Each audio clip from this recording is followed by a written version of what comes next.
Hello, this is Jelpia with Let's Learn Together. Today we're going to learn English paper piecing. English paper piecing is the art of taking scraps and turning them to small shapes that you then whip stitch together. It's great when you've got lots of little scraps or a whole bunch of a lot of scraps to be able to use up those scraps. It's also great as a portable craft because you can take a handful of the little shapes and take them along with you in a little bag or in a little roll-up mat. So I prefer smaller to mid-sized projects. I find for me that just works better for these learning projects. I also really prefer kits because it has everything or nearly everything I need already in a single thing. So I don't have to buy a bunch of extra supplies that I may not need afterwards. And usually I can find some sort of craft or project for the little scraps that are left over. However, if you prefer larger projects, then feel free to get a large project, go all out, whatever works for you. There is no wrong way with this. This is just my preference. My project today was purchased out of my own money. However, it is from Quiltoni.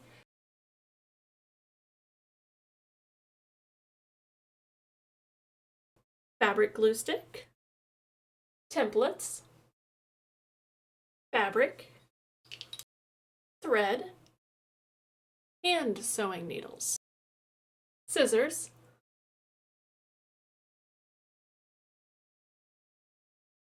pin cushion, thimbles, sewing needle threader,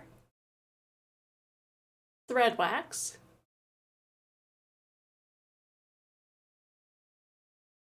so the great thing about this kind of project, it is really designed to use up whatever you have on hand. Now these are pre-made templates. However, you can make these out of cereal boxes, index cards, really whatever you need. And they're designed to only need a few. You don't need one for every square. You can pull them out and reuse them. The other thing is you can get is, if you really start getting into it, you can buy punches that are designed to punch out these squares. So, you know, if you're writing something and then once you're done, you can then punch out the squares, reusing the paper or the cardboard box when you're done eating your cereal, things like that.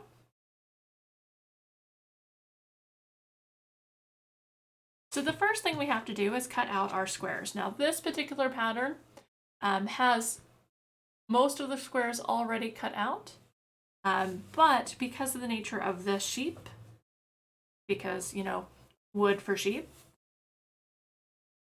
she has included a kind of chunk to allow us to what's called fussy cut, or sometimes fancy cut, the squares right over a sheep so that the sheep would fill out the whole square. If she just run it through like her little machine or her little punch to just punch them out, you might get a square that has no sheep on it, or just the very edge of a sheep. So depending on your fabric, you may need to fussy cut a little bit, which is going to use more fabric. I'm going to basically use this whole thing for, I think, 2 or 3 squares. So the first thing we're going to do is go ahead and cut out these remaining pieces. She's drawn out the squares on these. These are the triangle edges. Let's see if you can. You can see them right here along the edge. And then you can see the sheep here. Looks like there's 4 of them. And it looks like she's included kind of 4 or 5 whole squares, whole sheep.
And that's what these are for. Little triangle pieces for. So what I'm going to wind up doing is setting my template over my sheep, and then I'm going to go ahead and just kind of cut a square around it. It doesn't have to be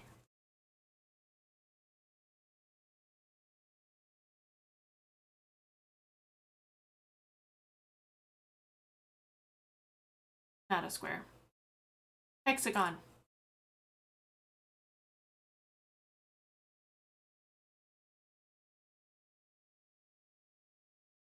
And I want to leave a 1/4 inch or so.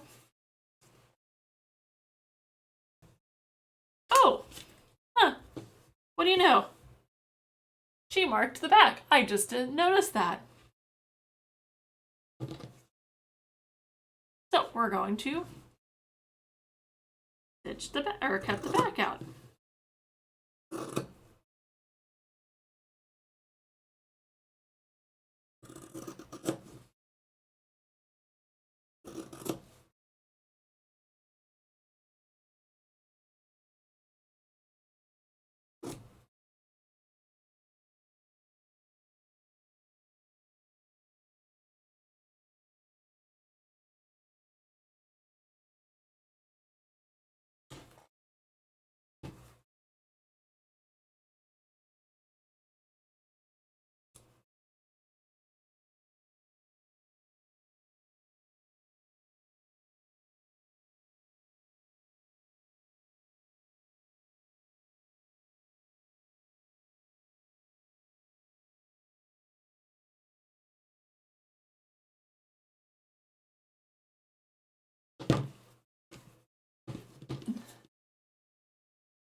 So this fabric's really nice because you can see the shapes on the back, so you can draw the shapes out on the back.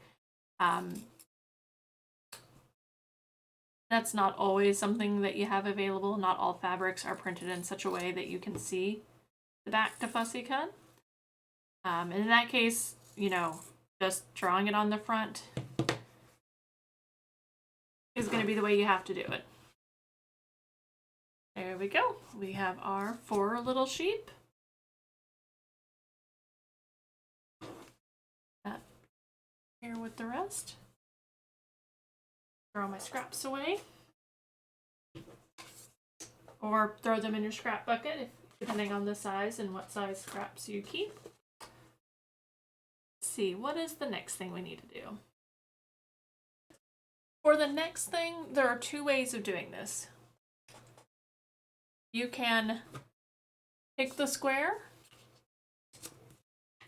fold this over in the center, and then stitch a stitch all the way around like this, sometimes referred to as a basting stitch. You're going to use just big straight stitches. You're not going to really worry too much about neatness because it's not going to be visible. It's just something to help kind of hold this in place. You just don't want to pierce the template. You want the template to be floating in the middle, being held just by the fabric itself. However, I prefer a slightly different method, hence the glue stick. So what we're going to do is we're going to put this in the middle, and then we're going to run just a little bit. Whoops. Probably a lot more than it needs. And we're going to fold it over. We're going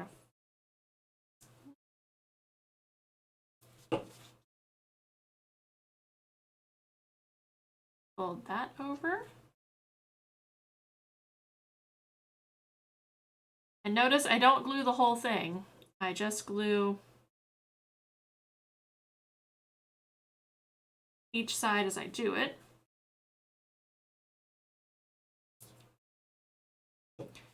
And you can use the specialty glue stick for this, or you can just, you know, raid your kids' craft bucket. Because the you know, basic Elmer's fabric or Elmer's glue, school glue will work just as well as long as it's in this stick form. And then we do the last one. We don't need a lot of glue. We just need enough for it to hold its shape.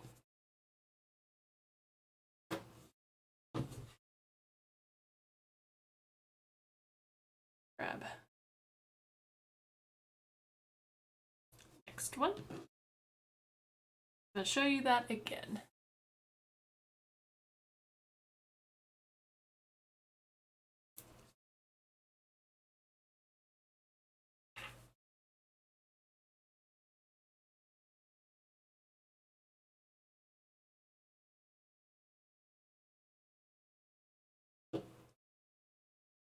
And then we fold over the next section. Try to make sure you keep your corners neat.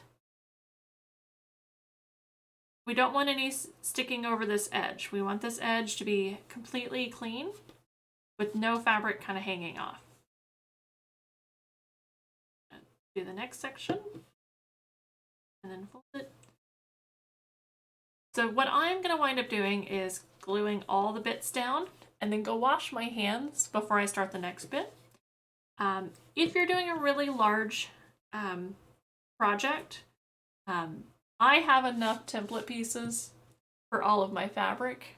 However, if you're doing something larger, you may need to reuse these templates. So in this case, you would just do a handful of them, sew them all together, and then you would pull these out, glue your next batch on.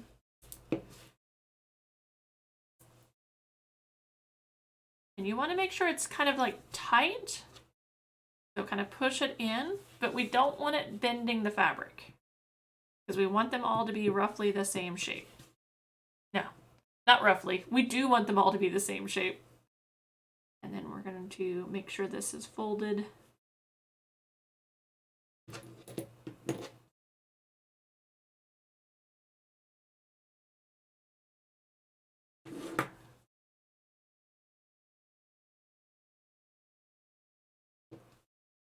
I need something a little bit heavier.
Keep in mind there is two sides of the fabric. There is the right side and the wrong side.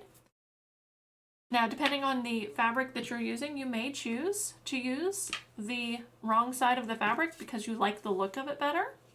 That is completely up to you. The important thing to remember is that as you're working the pattern, which side you pick to be the right side and which side you pick to be the wrong side. And pay attention to that when you're using it on a pattern.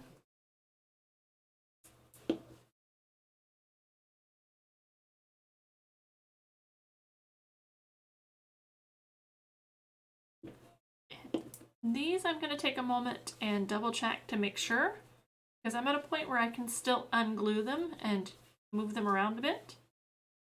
And because of the nature of the fussy cut, I do want to make sure I get them looking the way I want them to look.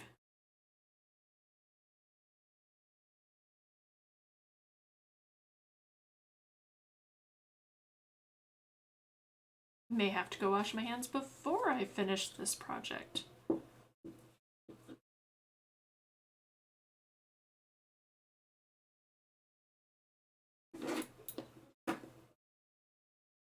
And my scissors. I'm gonna have to wash my scissors. Okay. So I like that. I think I did a good job kind of centering that. I'm not too worried about it being perfectly centered. I just want to make sure that when I sew it, I don't have any of the sheep kind of right here, right on the edge. That one is good. Put it under my yet another container I've grabbed. So let's do, I can see the sheep is kind of jumping, and I want to go ahead and put him this way. I want to try to make sure I get that little birdie, or at least most of that birdie.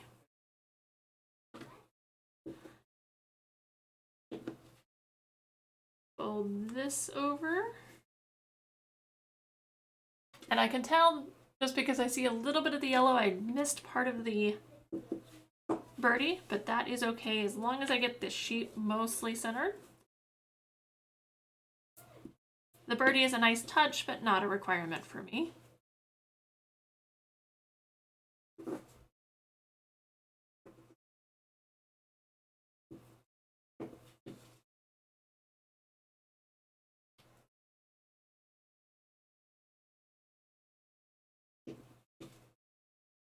Come back here.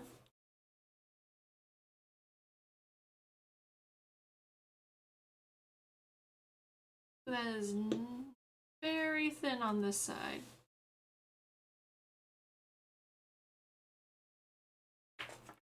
Check and make sure he is mostly centered. He's a little bit off to the left than I would prefer, but I'm content with that. Let's fix the glue because apparently I have actually no glue on there. Well, that works better if you're actually using glue. There we go. It sticks much better with glue.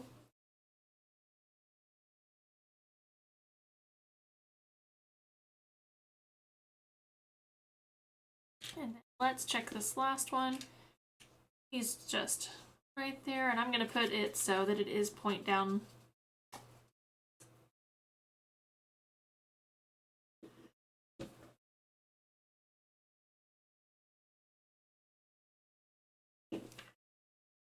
If you do crafts that involve a lot of paper, you may have a boning knife. And you could definitely use that to help kind of straighten these edges out, like you might on a piece of paper to get a nice crisp fold. You can actually do the same thing here. If you don't have a boning knife, you can have, and you've got somewhat decently long fingernails, you can just use your fingernail to kind of push. You don't even really need, as you can see, my fingernails are incredibly short, but I can kind of push on the back a little bit to give it a nice crisp edge. If you have issues pushing on your fingernails, I often use the back of a handle of a pair of scissors to do the same thing.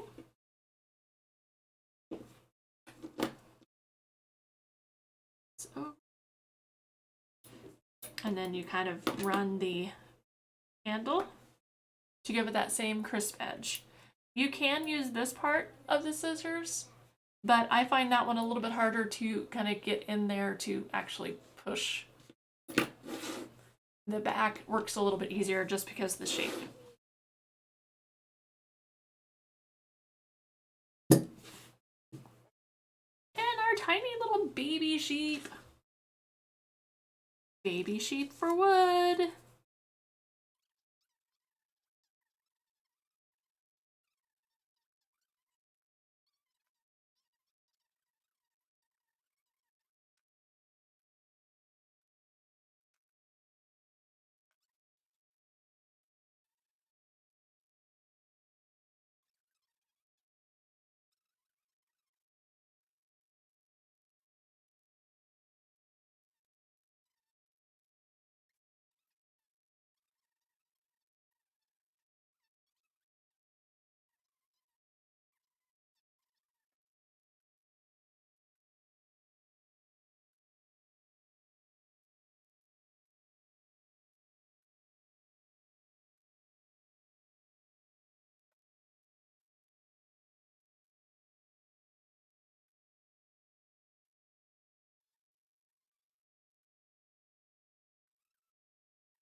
So really you just need the glue to hold long enough that you can stitch the pieces together.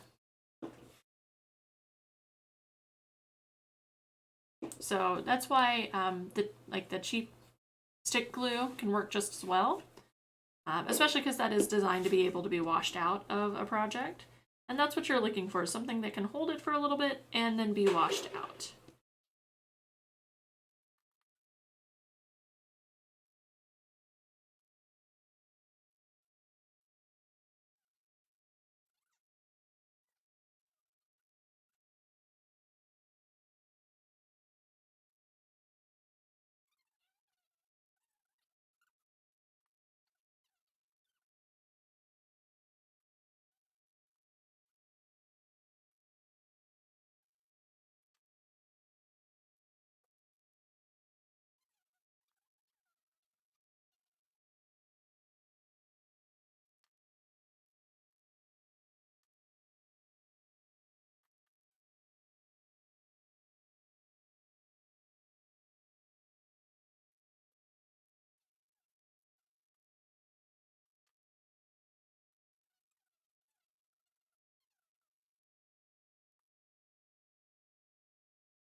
Alright, so I have finished those. I've washed my thing down.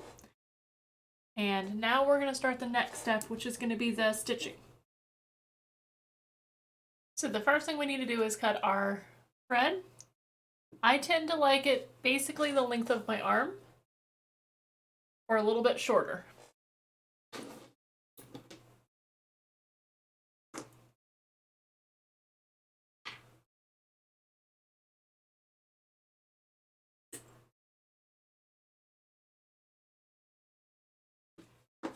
If you choose to use wax conditioner, you're going to take it and you're going to slide it.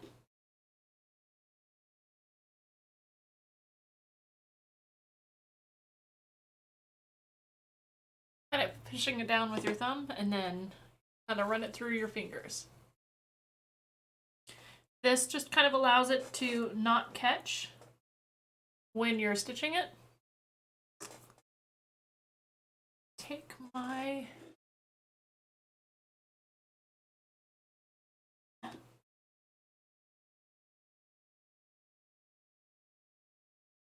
this is where I excuse me. This is where a needle threader would be useful. And then there's quite a few different types of knots that you can do. You can either do a single thread and tie a knot on one end, or you can fold it over and tie the two ends together, which is what I prefer to do. And then it's kind of hard to see.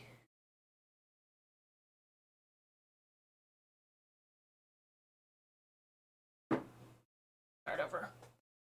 So I take the ends,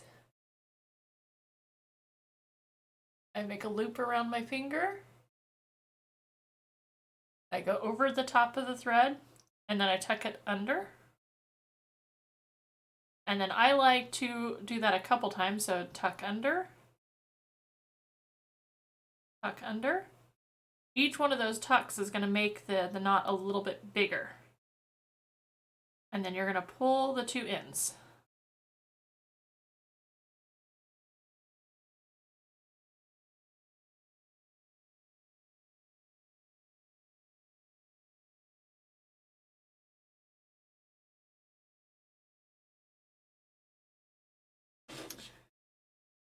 I'm going to take my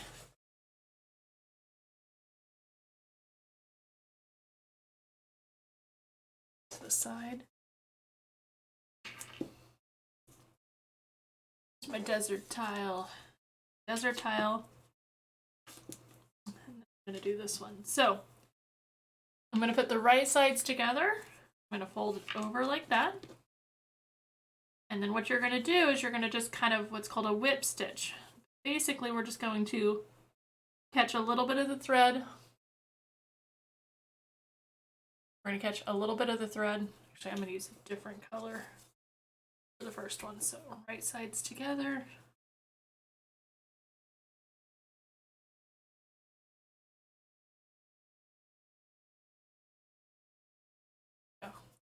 So I'm going to do just a little bit on that side and then a little bit on the bottom. I'm going to come in.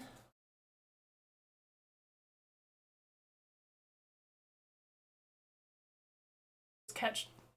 Remember, we're not catching the paper, just a few bits of the fabric.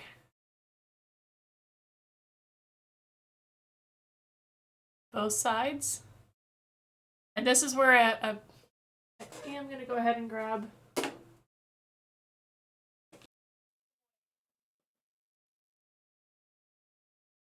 so this is where a thimble is handy. So you can use the thimble to push it.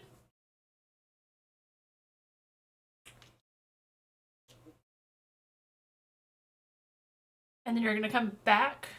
So we're doing green side first. So I'm going to come back to the green side and go in the same direction.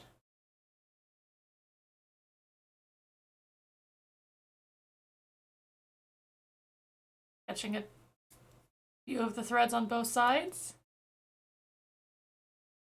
And then push it through. This is a whip stitch. So we're just going to whip around.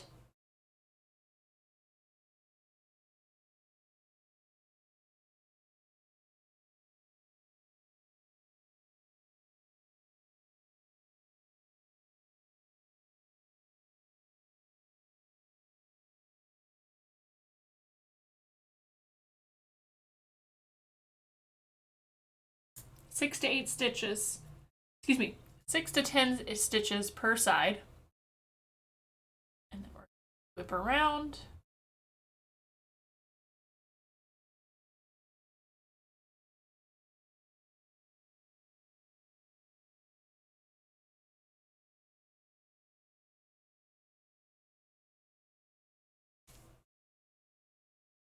Make sure our thread doesn't get caught anywhere.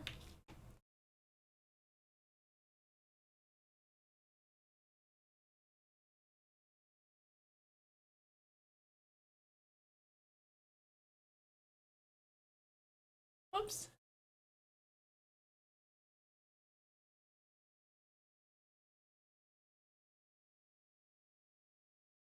And we're really trying to be careful to miss the paper.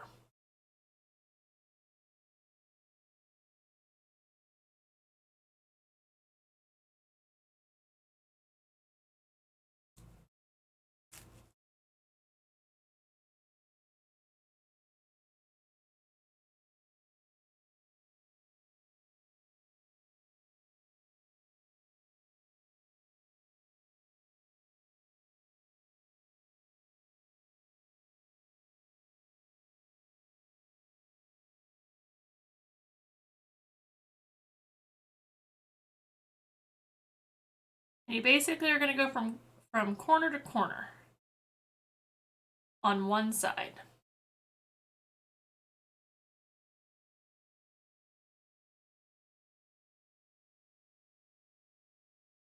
And then what I'm doing is kind of working around the centerpiece first, this desert tile. Center. And you kind of want to come in where our fold is, kind of right to that corner where the fold is. So that point. And I didn't really do a great job when I got it started with my point on this side, and I'll probably see it here. So then we open it up, and you really can't see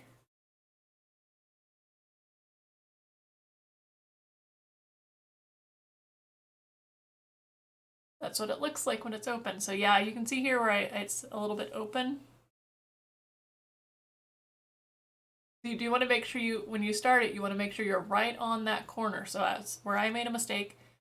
I could take that out. It'd be very easy to cut this out and redo it. I'm not going to worry about it too much. I'll just be more careful when I go in and do this other one to maybe add an extra stitch there at that point. So then I'm going to take this, and let's see, I've got my thread here. So I'm going to do this piece, which is the sheepy. I'm going to do this sheep. I'm going to come here, lay it how I want it, and then I'm going to fold it under. Now, if you're doing something like a English rose garden, I believe that's the name of it, you're going to have one color and then another color and then like another color. So it really doesn't matter. You're just going to, do your colors around. In this case, because I am using something that's a bit more fussy cutted, I want to be a little more aware of where I'm placing things when I fold them over. So I fold it over, and then I very carefully. So now I'm going to do it so that this yellow is on top, this desert one. Make sure I got the right corner. Come in on this corner here, and then catch the corner of the green.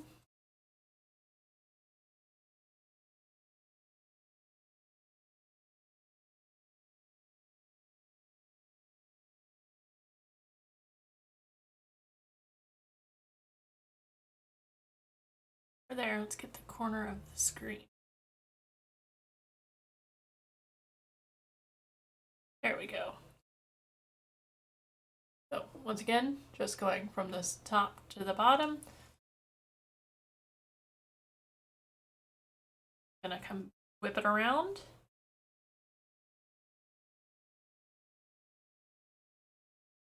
And then catch just a little bit on the next bit.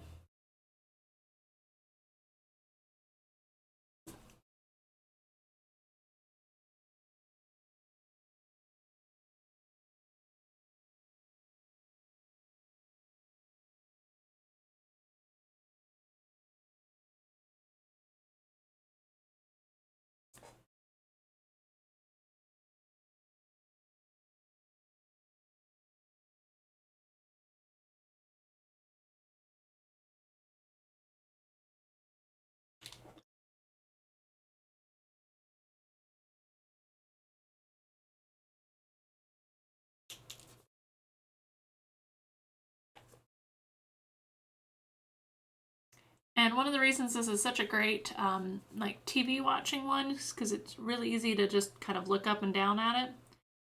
The other thing is it's really good for traveling because you can just kind of set it down and then kind of do your needle in its little bit of fabric, fold up your little thing, and take it along.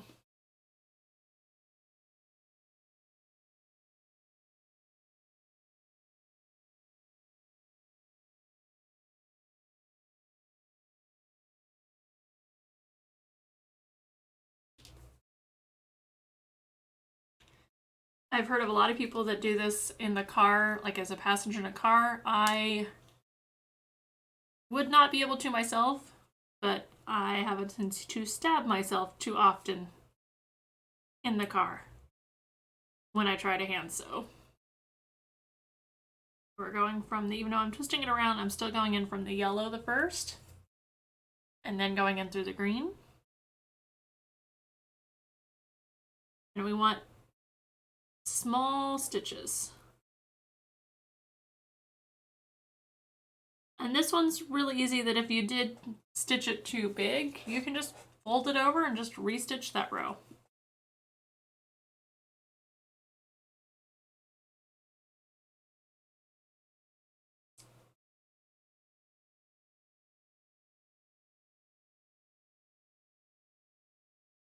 And it's giving me some issues.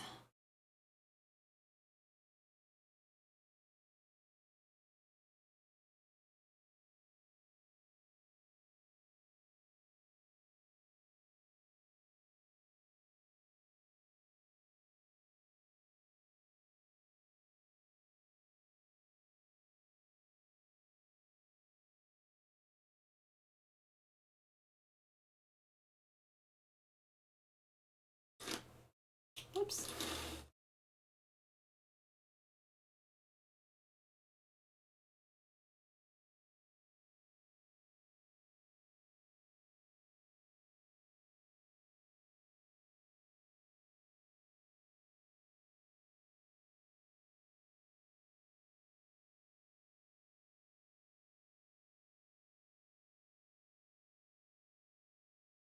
Alright, I was much more careful about the edge that time.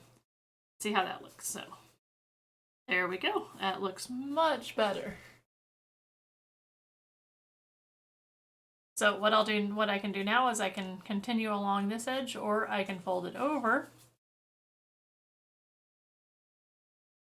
And then we'll stitch this, fold it over and stitch this side up. However, I'm gonna wait and do all of these first before I do the stitches going this way. So let's get this done. I'm gonna do yellow.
So there we go. I have finished. Fold it open. There we go. So next thing I'm going to do is tie off this thread because I am getting a little bit short. And you don't want to be at the last, this much trying to tie a knot. So the way I was taught to tie a knot is you catch some more of the thread, or more of the fabric. You pull it almost. See how it's making a loop here?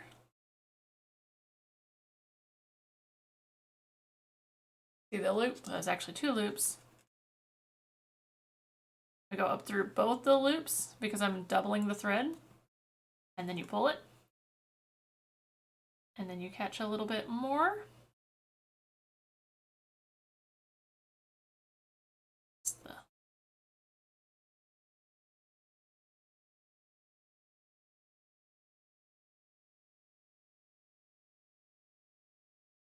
See the loop?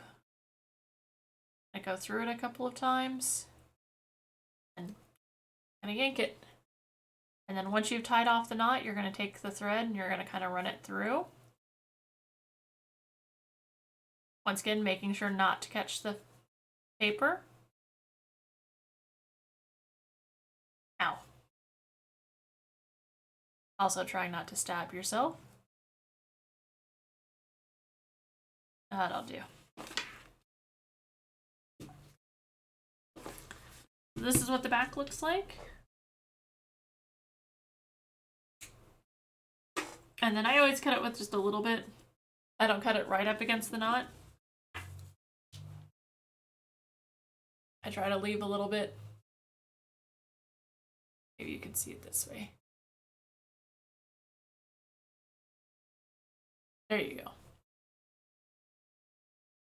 So I leave a little bit of thread hanging.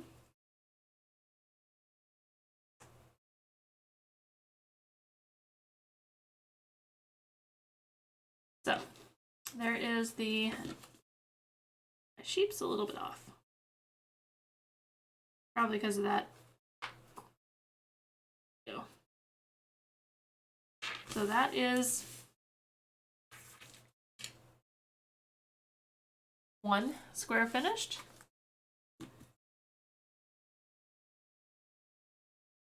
I have about 12 more of these to sew in, and then the corner pieces. But let me show you really quick. So once you've got it sewn all around all 6 sides or all 3 sides, depending on the shape, all 4 sides, depending on the shape of your pattern, you can kind of pull out. This is why you want the glue to be good enough to stick and hold it, but not permanently hold it.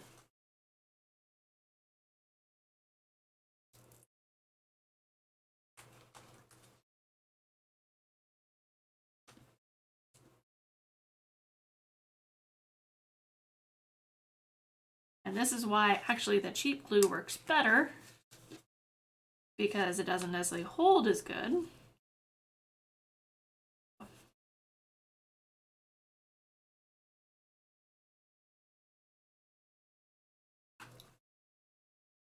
Also, definitely a case of, less is more, but. And then you can just pull this out. And yeah, you can see on the edging, there's a couple spots like right here and over here where I just barely caught the paper. And that's okay. So now I can glue it onto here. And kind of fold that back. Kind of already keeps its shape. Now I can do the next one. So let's see.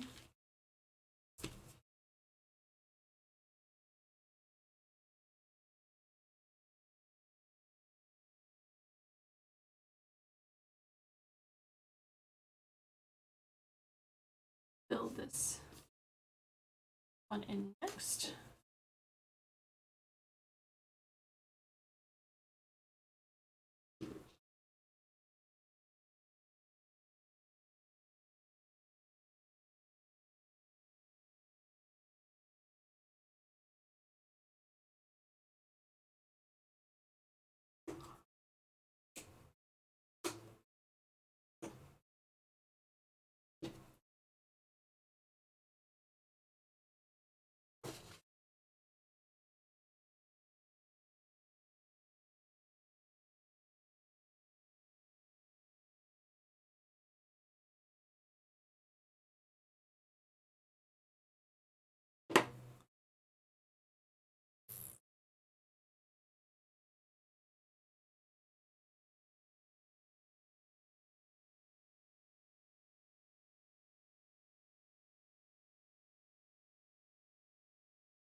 Wax also helps being able to thread it easier, which is very nice.